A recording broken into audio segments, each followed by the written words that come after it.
There would be no posters if it was up to you. Back to our top story.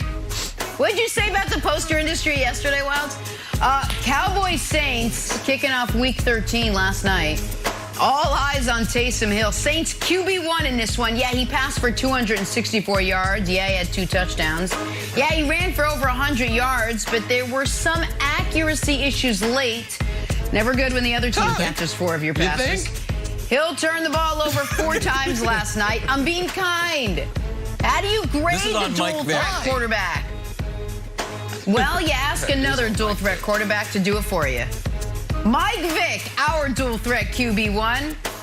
Good morning. Thanks for joining us. Help us out. I know you were excited to see Taysom last night. You called him your boy. Put a grade on his Thursday night performance against the Dallas Cowboys. Oh, let me hear this.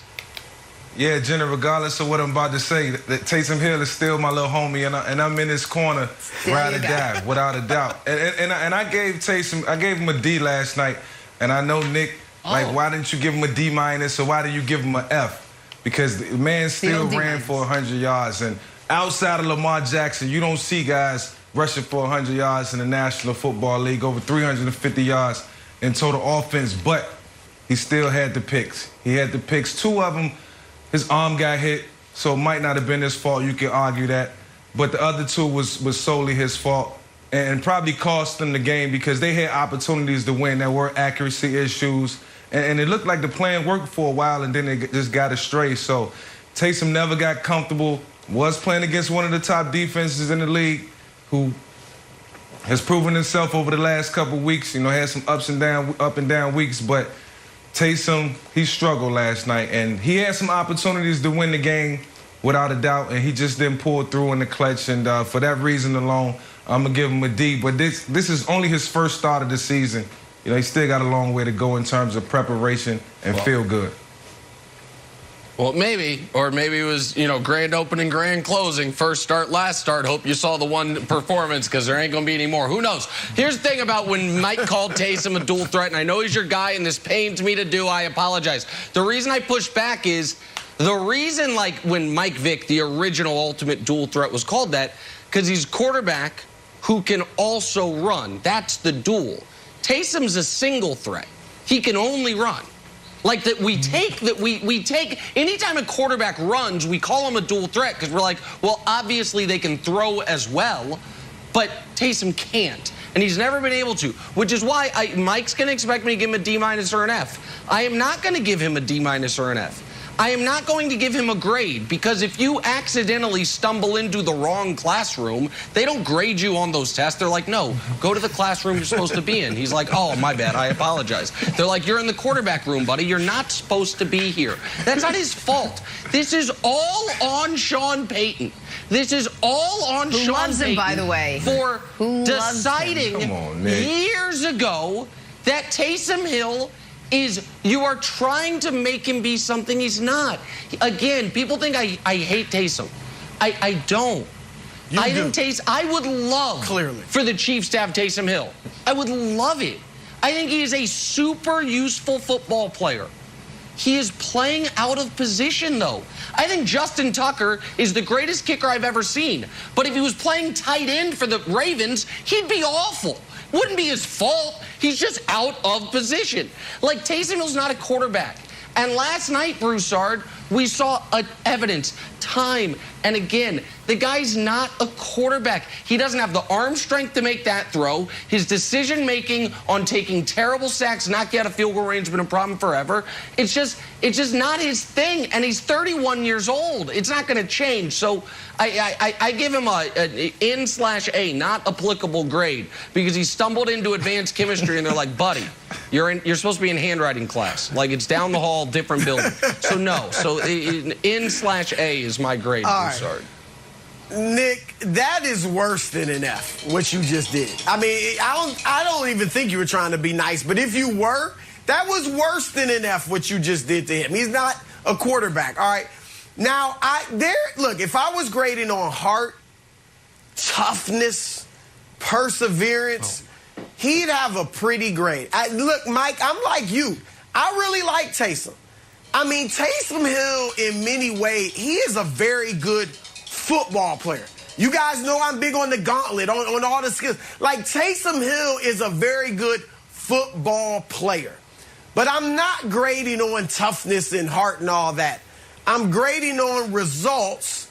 And so nobody else will say it. I guess I will. F. All right, he gets an F. Oh, I mean, 4 interceptions. Ouch. And three interceptions in like a 4-minute stretch when the game's in the balance. All right, I love you, Taysom. Mike, you made some good points. You made me think about the F because, you know, you're right. I think the only 4 guys or 4 times this year has a quarterback rush for over 100 yards, right? And Lamar's done twice. So that was impressive. The hurdle over DeMonte Casey was spectacular. Like, he did some decent things. So you made me think about it. But at the end of the day, that game was winnable. And they're down 10, yes. Fourth quarter, and he throws 3 picks in 4 minutes to end it. And so I got to give him an F, Wilds. Okay, so Mike, I'm going to try to bridge the gap here. When he got hurt, when he banged his finger, to me, I was like, oh, the ball's not coming out like it used to before he banged his finger. To the point, Trevor Siemian, I was like, oh, maybe we get some Trevor time in this game too. But then Sean Payton just stuck with Taysom, even though we saw that he wasn't effective. Every ball was low. He didn't have more interceptions earlier in the game, honestly, because if they were better thrown, Trayvon would have gotten 1 or 2 of them. It's actually, oh, that was such a hard one to get. I thought it was going to be up here. It was actually just an inch from the ground. So here's the thing. We fell in love, and by we, I just mean you and I, fell in love with Taysom when he was in the platoon. It's like, oh, get a little Taysom, like the little part-time lover stuff. Hey, here we go. Get in and out. There, you're in the game, you're out of the game. Oh, you know what's going to happen. But then once he becomes a starter, I feel like you lose the specialness of it. So why, this is what I wanted to happen. Tell me why it would work or would not work. I wanted to just go back to a halftime role with him. Get a little bit of Trevor. Uh-oh, here comes Taysom. What's going to happen? Now he's back out. Now Trevor's in. Is that too silly of a game plan? Because what happened last night didn't work. Well, it's possible, Wiles. I mean, it depends on how you want to use the guy. But when you pay him that type of money, that's starter money.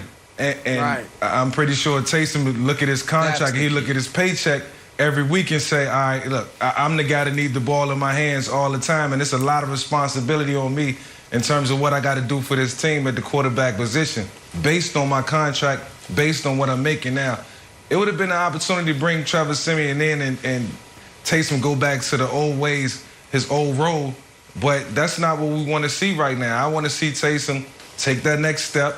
I want to see him not look like a quarterback who hasn't played the game in a long time. I want to see Taysom come out, play fluent, run the offense, and give the Saints some production, which they really need right now. So he's going to be the focal point for the next couple games, and they got a schedule that's favorable, but he's going to have to step up to the plate. The money is the key here, and I'll explain why in just a second, but I don't have the stats in front of me. Maybe Dusty can look them up. It is interesting that it's only 4 times a quarterback has rushed for 100 yards in a game this season. I'm interested in how many times a backup running back has rushed for 100 yards in a game, because that's what we saw last night. A backup caliber running back ran for 100 yards. So that's still impressive, but my guess it's happened more than 4 times. But the issue is the money. The issue is the money. And I'm not trying to count another man's money, but in a salary cap sport, money paid to player A is money that, by definition, you cannot pay to player B. Taysom Hill, in his career, has made $30 million. He is guaranteed another $20 million. That's $50 million in career earnings guaranteed. For context, Alvin Kamara, in his career, has made 20 and is guaranteed another 16. That's it. Now, Kamara will make more than that, assuming he doesn't get hurt, assuming nothing bad happens. But for the New Orleans Saints to guarantee Taysom Hill $50 million, which by definition, Broussard, means have $50 million of cap charges over a few-year period of time for Taysom Hill, is criminal. It's just an awful way to run a franchise. And so that's where my real frustration is on behalf of the Saints fans, because you have limited resources and you're allocating them improperly, Broussard. I totally agree with you on the money, Nick. I mean, this is ludicrous. It is absolutely ridiculous. The last contract was. And this new extension is just crazy. All right, that said, where I disagree with you at is I want to see Taysom, and I hope the finger, we don't know exactly what it is. I hope it's not fractured or whatever. Like, I want to see him go out there and play quarterback for a full game, Wilds. I think he can play it for a full game if he's not injured on his throwing hand. All right, okay. I think that was a big factor last night. I'm not saying he throws a great ball. But I do think he can play quarterback. He was 3-1. I know he had not the greatest stats, although he completed 70% of his passes. 3-1 last year as a starter. I want to see him play without the banged up throwing hand, and I think, Nick, he could be a lot more effective than you give him credit for.